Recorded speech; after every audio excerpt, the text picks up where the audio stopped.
Butter chicken আমাদের একদম ready. রুটি, লুচি, পরোটা সবের সঙ্গে ফ্রাইড রাইস, পোলাও দারুণ খেতে হয়। তোমরা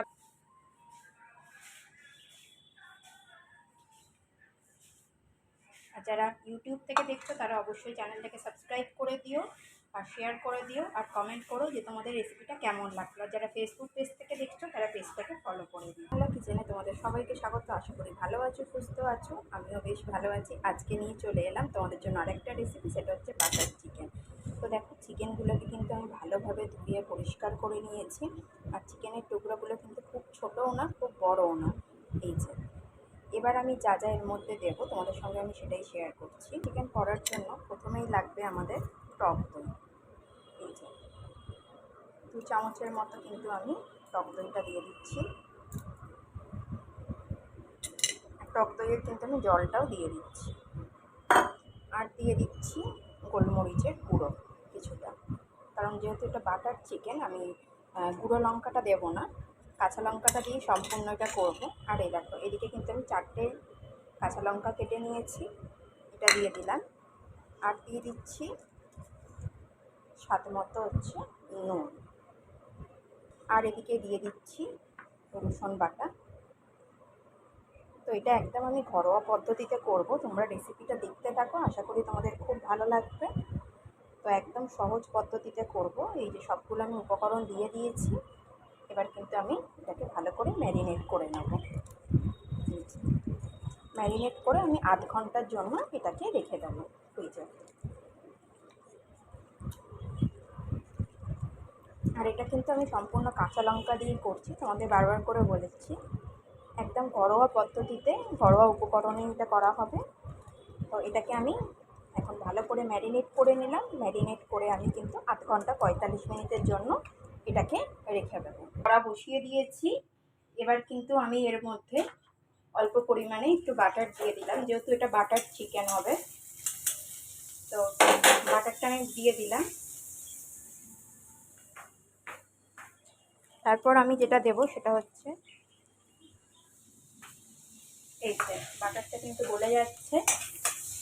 এবার আমি এর মধ্যে দেবো এই যে কিউব করে 2টো মিডিয়াম সাইজের আমি পেঁয়াজকে এর মধ্যে দিয়ে দিলাম, ভেজে নেব। আর যেটা দেব সেটা হচ্ছে গোটা গরম মশলা কয়েকটা আমি দিয়ে দেবো, খুব বেশি দেওয়ার প্রয়োজন নেই, এটা বাটারের মধ্যে ভেজে নেব। তো চলো এটা একটু ভেজে নিই। যেহেতু এটা বাটার চিকেন তাই জন্য কিন্তু খুব বেশি ভাজার দরকার নেই, মোটামুটি একটা ভাজলেই হবে, করে ভাজতে হবে। এটা প্রায় 2 থেকে 5 মিনিট এটা ভাজা হবে। গোটা গরম মশলা আর পেঁয়াজ,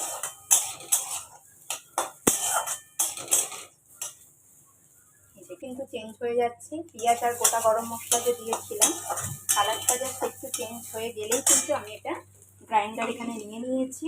আর এদিকে কিন্তু আমি 5-6টা কাজু, গোটা কাজু নিয়ে নিয়েছি।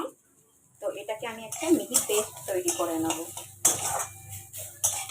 দেখো ভাজা ভাজা কিন্তু হয়ে এসেছে আমার পেঁয়াজ আর এটা, খুব বেশি ভাজা। গ্রাইন্ডারে কিন্তু আমি কাজু, পেঁয়াজটা যে ভাজছিলাম, গোটা গরম মশলা সব একসঙ্গে পেস্ট করে নিয়েছি। এদিকে আমি কড়া বসিয়ে নিয়েছি। এবার কিন্তু আমি রিফাইন অয়েলটা ঢেলে দিলাম। এই যে চিকেনগুলো যে আমি ম্যারিনেট করে রেখেছিলাম, এই যে গোলমরিচ গুঁড়ো, কাঁচা লঙ্কা, টক দই, নুন, এগুলো দিয়ে সব কিন্তু ম্যারিনেট করেই রেখেছিলাম। এবার তেলটা গরম হলেই কিন্তু আমি, এই যে তেলটা গরম হয়ে গেছে। এবার এই যে মশলাটা যে কষিয়েছিলাম কিন্তু এটার মধ্যে দিয়ে দিলাম। এবার কিন্তু আমি ভালো করে মশলাটাকে কষিয়ে নেব।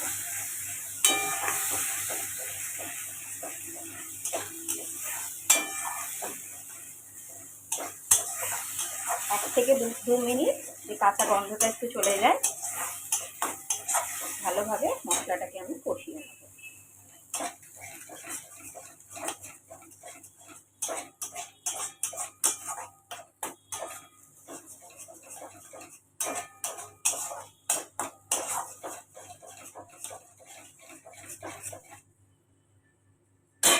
এবার এবার কিন্তু আমি চিকেনগুলো দিয়ে দিলাম।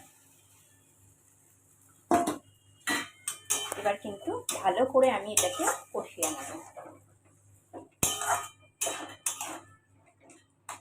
এটা কিন্তু একটু ড্রাই ড্রাই হয়, এটা কিন্তু খুব বেশি জল দেওয়ার প্রয়োজন নেই। আমাদের রান্না করতে যতটা জল লাগবে ততটাই কিন্তু আমরা দেবো।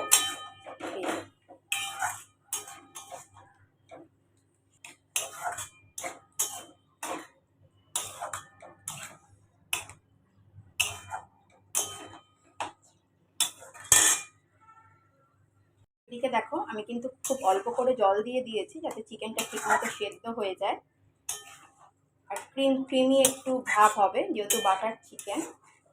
তো দেখো এটাকে কিন্তু আমি একটু ভালো করে সেদ্ধ হওয়ার জন্য 5 থেকে 10 মিনিট কিন্তু আমি এরকমভাবে নেড়ে নেব। আর অল্প পরিমাণে খুব সামান্য জল দিয়ে দিয়েছি, 1 কাপের মতো। এবার কিন্তু এটা সেদ্ধ হওয়ার জন্য আমি কিছুক্ষণের জন্য একটা থালা চাপা দিয়ে দেবো, এই যে এরকমভাবে। তো চলো আবার 10 মিনিট পর আমি আসছি। বন্ধুরা সামান্য কিন্তু অল্প পরিমাণে একটু নুন দিয়ে দিলাম, যেহেতু ম্যারিনেট করার সময় নুন দিয়েছিলাম। আর এটা যেহেতু একটু বাটার চিকেন, একটু মিষ্টি মিষ্টি খেতে হয়, তাই খুব সামান্য পরিমাণে কিন্তু একটু চিনি দিয়ে দিলাম, 2-4টে দানা দিয়ে দিলাম। আমার কিন্তু চিকেন অলরেডি হয়েই গেছে, চিকেন কিন্তু আমার সেদ্ধও হয়ে গেছে। এই দেখো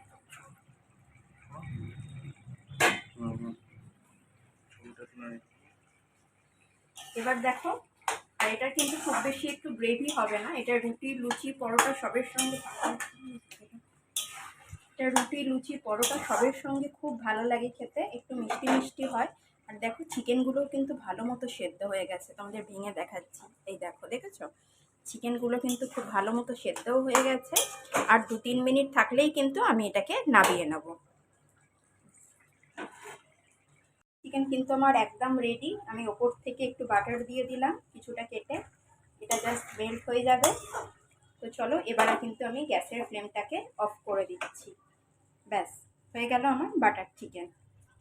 তোমরা কিন্তু এটা এরকমভাবে অবশ্যই ট্রাই করে দেখো, ছোট বড় সবার ভীষণ একটা পছন্দের। আমরা তো সবসময় চিকেনের ঝোল চিলি চিকেন খেয়েই থাকি, তো এরকমভাবে একবার বাটার চিকেনটা করো, দারুণ লাগবে খেতে।